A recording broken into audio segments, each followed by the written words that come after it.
Hello and welcome to Wednesday Warfare, where I review NXT and AEW Dynamite back to back and try and figure out which show won for the week. And as always, like what you like, don't be a dick. And buy the t-shirt. But before I get into that though, it was revealed this week that John Bradshaw Layfield, old Jibbles himself, is the newest inductee in the Hall of Fame.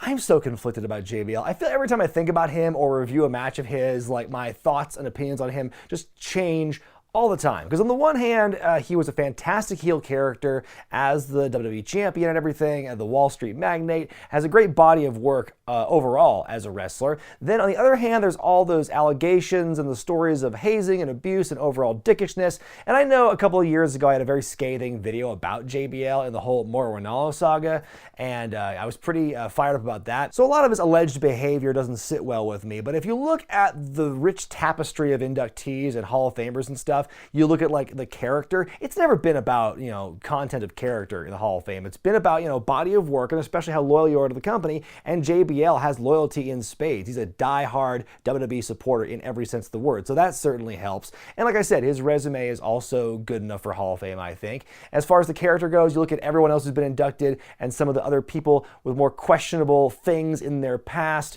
JBL is not the worst of them by any means. He certainly represents an old guard, but again, it's a product of the time, but as far as just being a Hall of Fame career, I think JBL definitely has that. Moving on, NXT this week begins with one of two steel cage matches on the night as Dakota Kai takes on Tegan Nox. I said last week how much I hated the idea that they would put two cage matches in a single show. I think it kills the impact and the heat for both matches at once, actually, but we'll see how they manage to play this out. So you've got a big knocky-draggy between these two ladies, and one of the most impressive spots to me, kind of a shades of what we saw in the street fight in Portland, where Tegan just does this big choke slam off like the top rope, and Dakota does this big just jump and flat back bump from way up high into the ring. That is so impressive. I would hate to take that bump, but she just nails it, and she did it in Portland too. There's a couple points when Tegan tries to climb the cage wall because escape is one of the ways to win. The first time she does it, she dives onto Dakota in the ring. Next time you see her do it, she climbs and she sees Raquel Gonzalez on the outside just standing there. At that point, I'm like, just dive onto her too. Like,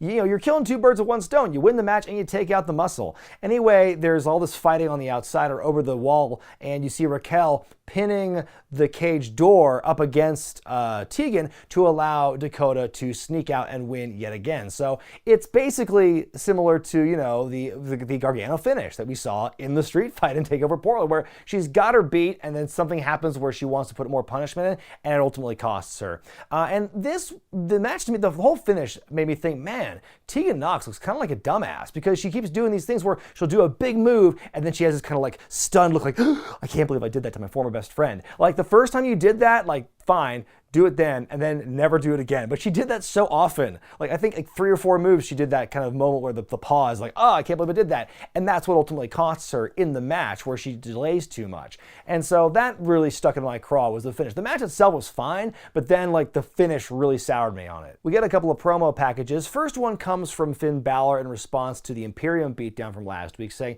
chess is all about action and reaction, and normally he's the one who strikes first, but in this case it was Eichner and Bartel who did. And so he says Walter's not going to like his reaction. Then we see another pre-tape package with Rhea Ripley, the women's champion, inside an empty Raymond James Stadium, home of the Buccaneers, where WrestleMania is going to be this year. Also a little subtle advertisement for the XFL and the Vipers, because there's insignias all over the arena as well. And it was a nice little bit of character building, world building for Rhea as well, just more kind of building her up as the baby face and saying, I fought so hard to get here, and this is so cool that like I'm the first NXT star to be wrestling at WrestleMania, and all this thing, talking about how she had to separate herself and distance herself from the Charlotte comparisons when she first began. Kind of nice little factoid there. And I thought it was a really fine promo package. And speaking of the women's division, we've got our first qualifying match for the number 1 contenders ladder match. They're going to have a takeover as Shotzi Blackheart in her little tank takes on Chelsea Green of the Robert Stone brand. It's a pretty short and sweet match, not much to say about it. It does end when Chelsea beats Shotzi relatively clean with the I'm Prettier.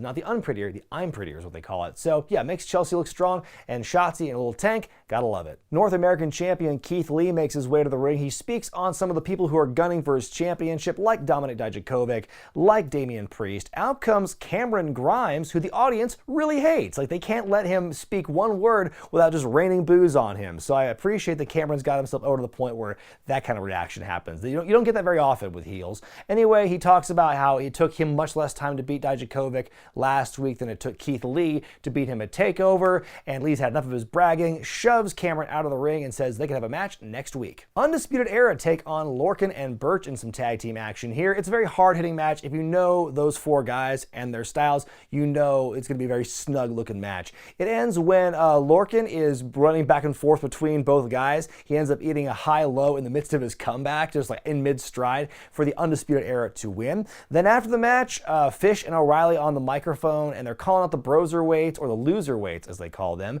for a rematch for the tag titles. Riddle and Dunn come out, and Riddle basically says, you know, they almost accept the challenge when they're jumped all of a sudden by the grizzled young veterans, looking very dapper, by the way. Zach Gibson's suit is on point.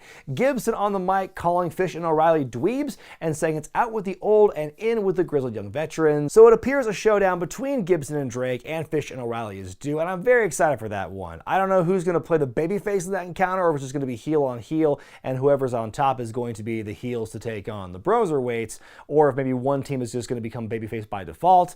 But either way, I'm excited for that potential matchup. Austin Theory taking on Isaiah Swerve Scott. These guys have a lot of history in the pre-signing days before they went to the Performance Center, but this match was basically started because earlier in the day, Austin Theory's being interviewed. He says he's the best thing in NXT, and Swerve, who's nearby, overhears that and calls him out on it. So it's a solid match with these guys, very athletic work, and even though Theory gets his arm wrecked by Scott, he still has the strength and the wherewithal to hit the ATL on Scott to win the match. And again, I keep saying this, they're making Theory look really good over the last several weeks. I don't know what their long-term plans are for the guy, but they seem to be very high on him. We get some spooky imagery that I'm pretty sure means Killer Cross is coming, and then we have a pre-taped sit-down interview at the Performance Center with Mauro Ranallo and Johnny Gargano. The whole title of this is Johnny Explains Why. Well, he doesn't really explain why. That's kind of a running theme, I feel, across all the shows lately, is that they say they're going to say why, and they never actually say why, or it's very delayed. We just saw this happen with Randy Orton for the last several weeks on Raw. But Johnny's very angry at Mauro's line of questioning. He's mad that Mauro called him Johnny Turncoat, and all these different things. You know, you don't know who, you don't know me, you don't know what I've been through, you haven't talked to me since TakeOver Portland, and so he's just very indignant at Mauro. He makes Mauro uncomfortable to the point where he gets up and leaves his own interview he's conducting. And so then Gargano basically says, you know, next week, Ciampa, we're going to do things my way, the Johnny Gargano way, next week at the Performance Center. Will we learn more about Gargano's motives and his reasonings for why he attacked Ciampa? Maybe we'll find out. But actually, one of my favorite parts about this interview is the fact that, you know, Mauro keeps saying, oh, you did sneak attacks to Ciampa.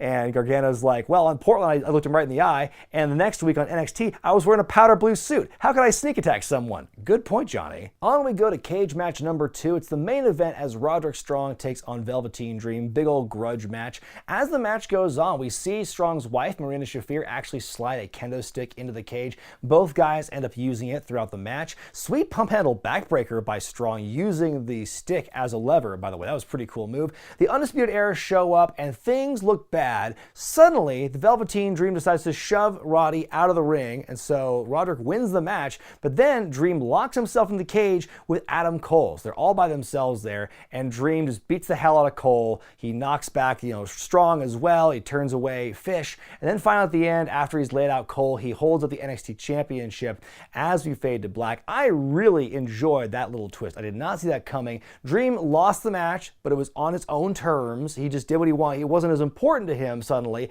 as the NXT Championship. So it makes you wonder, was this a trap, a setup all along? He does a great job setting up this new rivalry. I really did enjoy the end of this show. Now, before I move on to the AEW portion of this review, it's time for me to toss it over to my past self with a very special message. Take it away, me.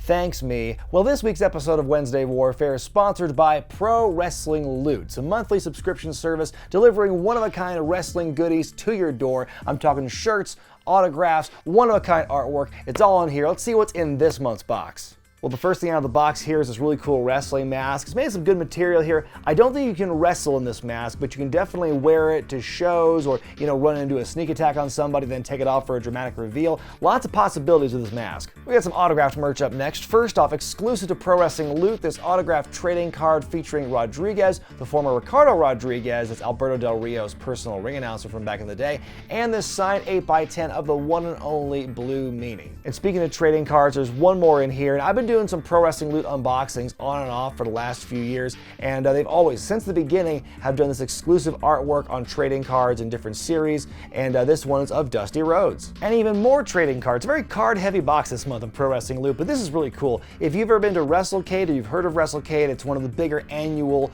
conventions happening in the country. This one's from Winston-Salem, North Carolina, and this is a whole set of trading cards featuring some of the names and faces you'll see at WrestleCade, from guys, the legends like Sergeant Slaughter, Hacksaw Jim Duggan, you see Taya Valkyrie there, Rock and Roll Express, John Hennigan here, House Hardy, Nick Aldis, a lot of cool names. It's a nice little cool collectible item. And finally, the big question is, what t-shirt is inside? Every month, Pro Wrestling Loot gets you an exclusive t-shirt. This one is no different, very much in line with the feeling of this season right now, called Moments We Live For, featuring images of classic stare downs with Hogan and Andre, Hogan and Warrior, Hart and Shawn Michaels, Undertaker and Kane. It's a really cool shirt design. Well, that right there is just a taste of what you can get every month from Pro Wrestling Loot. And the great thing is the contents of what's inside each of these boxes is always greater than the cost you pay every month. And what's even better, the longer you have your prepay plan for 6 months to a year, you save money every month. And speaking of saving money, if you want to get in on this, go to ProWrestlingLoot.com and sign up for your box. Use the promo code ZANE and get 20% off your first crate. That's going to do it for me over here. Other Brian, back to you.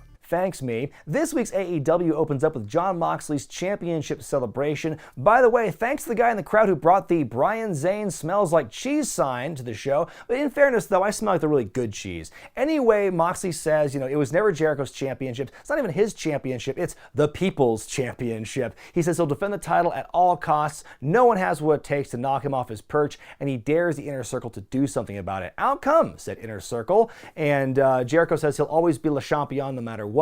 I love Jericho's promo here. He calls Moxley a liar and a cheater because I was training for a one-eyed man. You wrestling with both your eyes working is cheating. That's such a great, shitty heel rationale. He says the championship loss has turned the Inner Circle into a hit squad, putting the entire locker room on notice. Then he ups the ante for tonight's main event, the tag team match, saying that if Moxley is able to walk out of the ring under his own power tonight, then Jericho will take a self-imposed 60-day hiatus from AEW. So we'll see how that turns out. But again, strong opening promo by Moxley, good opening salvo here, and continues the chapter, this next chapter in the Moxley-Jericho rivalry. First match is 8-man tag team action as SCU and the new AEW signee, COLT CABANA, taking on the Dark Order. That's Evil Uno, Stu Grayson, Reynolds, and Silver. At the Revolution buy-in on Saturday, Cabana debuted for AEW as a full-time wrestler and saved SCU, or tried to save SCU from a Dark Order beatdown. Christopher Daniels shows up as well, kind of like saying, he's not the Exalted One after all. He's SCU to the bone and everything. There's some fun, frenetic action in this 8-man match. One of my favorite parts is at one point, all 8 guys are in the ring and each man's got another one, and they do the throw and out over the top rope spot. SCU was able to throw all their guys out, where Evil Uno is the only one from the Dark Order who threw a guy out. So he's by himself, he's celebrating, he turns around, gets beat down by all 3 members of SCU. It ends when Cabana hits a Chicago skyline, followed up with the Superman pin to win the match for his team, and then afterward, Evil Uno has some words of warning saying, the Exalted One will not be pleased, and so forth. So more intrigue, more questioning as to who the Exalted One is going to be. There was a lot of teasing on social media this week between Matt Hardy's episode of Free the Delete, where the Young Bucks show up at the very end, and then Luke Harper, I believe, also tweeted something out as well. Or there was it's Wednesday, you know what that means, taking his whole gimmick on Twitter. A lot of speculation about what was going to happen there. So we did not get a reveal with the Exalted One yet.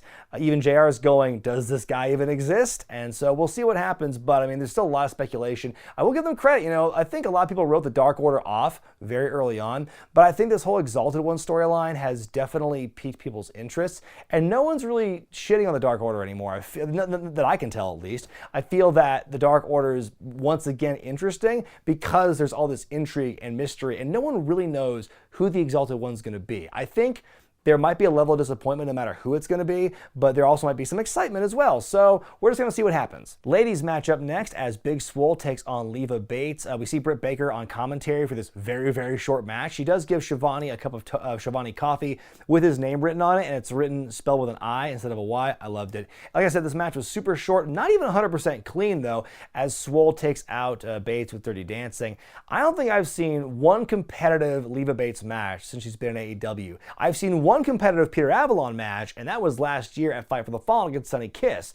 But has Leva Bates been like actually competitive on Dark at least, or has it all been squashes? Someone please inform me of this. We get a recap of the Cody MJF match at Revolution, then Cody makes his way to the ring and cuts a promo, calls out MJF, but out comes instead Jake the Snake Roberts. He's sniffing the ring and tells Cody to quit acting like a little bitch and quit crying about losing that match. He says he's got a client coming very soon to AEW, coming for Cody specifically, saying, I don't want the whole pie, I just want your share. By the way, Jake's got very weird fitting jacket sleeves going on. One huge jacket sleeve compared to one not so huge one. And then he closes the promo by saying, never turn your back on a man who you respect or who you fear. And then he promptly turns his back on Cody. That was cold-blooded, but that was really cool to see Jake make that appearance. And it's really exciting to see the possibility of him managing someone. I think AEW is doing it right with these legends like Tully Blanchard and Arn Anderson managing the next generation. I think it's a great way to use the legends, and I want to see who Jake's bringing, and I hope it works out well. Right off the top of my head, I can see him managing Brody Lee, the former Luke Harper. That I think would make some sense. But you know what? A lot of speculation. Who do you think Jake Roberts is bringing in? Let me know in the comment section. Chuck Taylor finally makes his AEW singles debut as he takes on the Bastard Pack. This was a really good match, kind of a sleeper hit on the night. One of the top spots for me is when he hits what's called the Awful Waffle on Pack out of the corner. Side note, I learned tonight what the Awful Waffle is, but it's not enough. Pack's able to win with the Brutalizer, and then afterward we get this stare down with Pac and Orange Cassidy. Out come the Lucha Brothers, and they clean house. Pac on the mic introduces the three of them as Death Triangle, and they're putting the whole locker room on notice. I'm really excited about this because I have raved about the Lucha Brothers. I've raved about Pac. Seeing them in another kind of forming another trio here in the company, I'm really excited to see where that can go. There's so many trios in AEW right now. I feel you could justify making a six-man tag team championship at some point. Not immediately, but I think there's enough interest. And Lord knows, you know, this current trend of trios is not going to go away. I'm sure they're going to keep cycling more in and out as time goes by. But I can definitely see them starting and maybe doing a six-man title at some point. There's certainly enough teams out there to justify it. Well, Sean Spears is still looking for a tag team partner, so he and Tully Blanchard are figuring out the only way to do it in this digital age is to start a hashtag and see who could be Sean Spears' partner. Who do you think it's going to be? Jake Hager making his in-ring debut for Dynamite on TNT this week as he takes on QT Marshall, who's accompanied by Dustin and Brandy Rhodes. Pretty academic matchup. QT has a couple of moments to shine, but Hager's far too strong. Chokes him out with the triangle, the standing triangle choke. They're definitely getting that move over as like his definitive finisher. He even uses it later in the night as well. But after the matchup, there's a big old fracas between the Rhodeses and the Inner Circle. Matt Jackson comes out, Cody comes out. Ultimately, Hangman Page shows up. He is clearly drunk, staggering around to the ring. He puts his beer on the turnbuckle post, hits Hager with a buckshot, gives Matt Jackson a big old middle finger, and he leaves. So, still don't know what his beef is with Matt Jackson. Clearly, the issues are not 100% resolved after the tag team match at Revolution, I should say. Hangman Page has fast become one of the more interesting parts of Dynamite. Several months ago, when he was challenging Jericho for the championship at All Out, I didn't know what to think of Page. I thought he was the least interesting member of the entire roster, much less the elite. And so now, though, it just took him to start drinking a lot more on camera to get more interesting. Who would have thought? We get a pre-tape promo backstage from MJF, and the autofocus on that camera is just all over the fucking place as he's talking. He gloats about his win over Cody, and he says that, pretty soon he'll become the AEW champion. Then he takes off his blazer to show a I pinned Cody t-shirt, very old school. Even the font's the old school, like I broke Wahoo's leg or whatever. And then he says it's just so obnoxious, kind of like a neck tattoo. And then he leaves. Great promo by MJF. Main event time is Jon Moxley and Darby Allin take on Chris Jericho and Sammy Guevara. It's the Grizzled veterans and their younglings facing off here, their adopted younglings, in a tag team match here. However, during Moxley's entrance, he is jumped from behind by 3 dudes in masks. It's Santana, Ortiz, and Hager. Why were they wearing masks? What was the point of that? The 3 of them beat the bejesus out of Moxley out in the concourse, so it becomes a 2-on-1 handicap match. And Darby Allin is able, after he gets worked over, there's a big "fuck you, Sami" chant as well during the match, which you can't hear because they keep censoring it. But eventually, Darby makes a big comeback, House of Fire on Guevara, coffin drops the entire inner circle, goes for a dive at one point, but Jericho hits him in midair with the Judas effect. Back into the ring he goes. Guevara pins to win the match here. Afterward, Moxley storms the ring and cleans house, but the numbers are too strong. The Inner Circle take Moxley out and they powerbomb him from the stage, through some tables on the floor, a whole bunch of middle fingers in Moxley's direction as we fade to black. It isn't quite the main event that we were promised, but I do like how they're showcasing Darby Allin here. They're showing how much heart and determination he has. The fans are completely buying into it and eating it up. You know, what they're doing with Darby, it is definitely working at the moment. I hope they don't screw it up. Time now for me to decide which show won for the week, NXT or AEW Dynamite. This week my pick is AEW. This was a very hard pick from this week. I really think it could have gone either way because I liked a lot of what NXT was doing this week. I really love the seamless transition from Dream going from Roderick Strong to Adam Cole. Just so flawless, this move to go for the championship and everything. I'm also really impressed with what they're doing with Austin Theory. But over on AEW, I think you had more fun action, I think, with 1 or 2 matches notwithstanding. And you had like a lot of great action, some entertaining promos, especially the surprise of Jake Roberts showing up, I think really blew me away there. Chuck Taylor, seeing him in singles action was a lot of fun to watch, as was Darby Allin, how they're building him up. Like I said, both shows very strong this week, but my pick is going to be with AEW this week, though we'll see how they do next week because I'm kind of liking the advertised matches for NXT more than AEW, but we'll see what happens next week. But let me know what you thought about AEW and NXT this week in the comment section below, and be sure to vote which show you thought was better by going to the iCard in the corner of your screen. I'm Brian Zane, and I'll see you next time.